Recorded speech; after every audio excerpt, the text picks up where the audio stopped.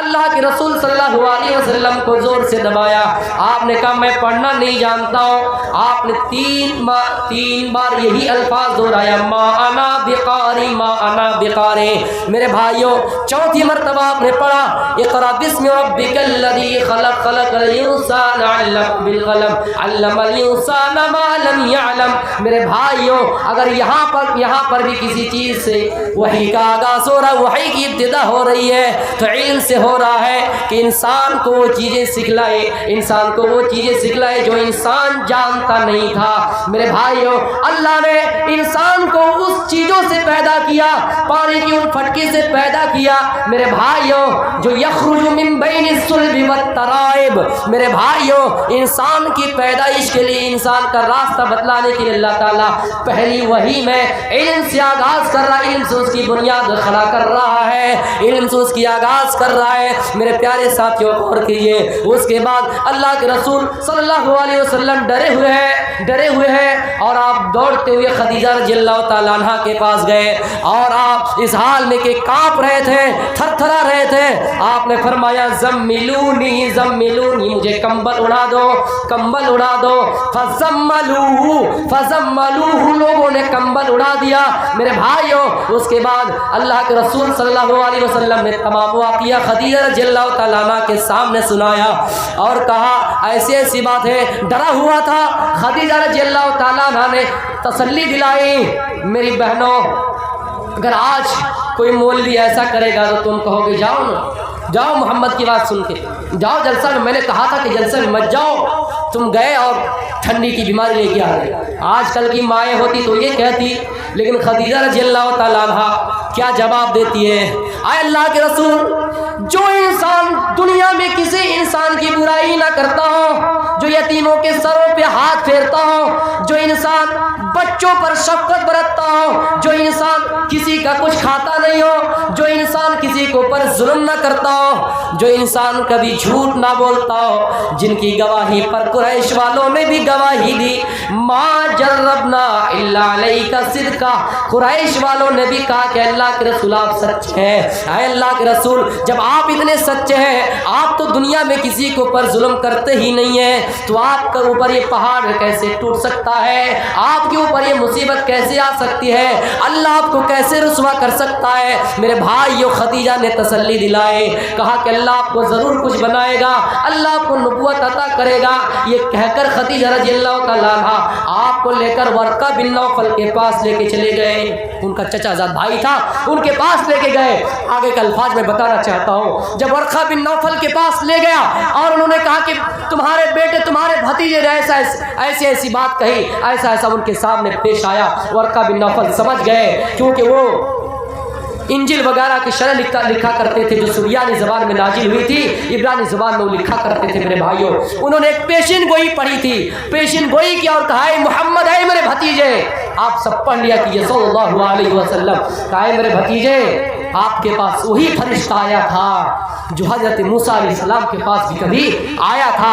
آپ کے پاس وہی شخص آیا جو موسیٰ علیہ السلام کے پاس اور دیگر انبیاء کرام کے پاس آیا کرتا تھا. اے محمد, اے میرے بھتیجے, دیکھنا کہیں ایسا نہ ہو اور آپ ایسا کیا. انہوں نے یہ بھی کہہ دیا کہ دیکھنا آئندہ اگر میں زندہ رہوں تو آپ کی جہاں تک ہو سکے مدد کروں گا, اور آئندہ دیکھنا آپ کی قوم آپ کو باہر نکالے گی, آپ کو ملک سے باہر نکالے گی. اللہ کے رسول کہتے ہیں کہ اے فلاں, اے میرے چچا, کیا مجھے میری قوم ملک سے نکال دیں گے, کیا میری قوم مجھے بستی سے نکال دیں گے؟ کہاں آپ کو آپ کی بستی سے نکال دیا جائے گا, اگر میں زندہ رہوں تو آپ کی مدد کرنے کی کوشش کروں گا. تو میرے بتانے کا مقصد یہ ہے کہ ہر دور میں چاہے کوئی بھی پروان کو چڑھا ہے, میرے بھائیوں ان کو ہر دم پیچھے گرانے کی کوشش کی گئی ہے. اور آپ دیکھ لیجئے انڈیا میں ایسے حالات ہیں مسلمانوں کے اوپر, مولویوں کے اوپر, عالموں کے اوپر کیسے, لیکن ہم اور آپ کو ضروری ہے کہ ہم اور آپ عالموں کی عزت کریں, قدر کریں. ہم اور آپ نہیں سمجھیں گے ان مقام تو غیر کیسے سمجھیں گے.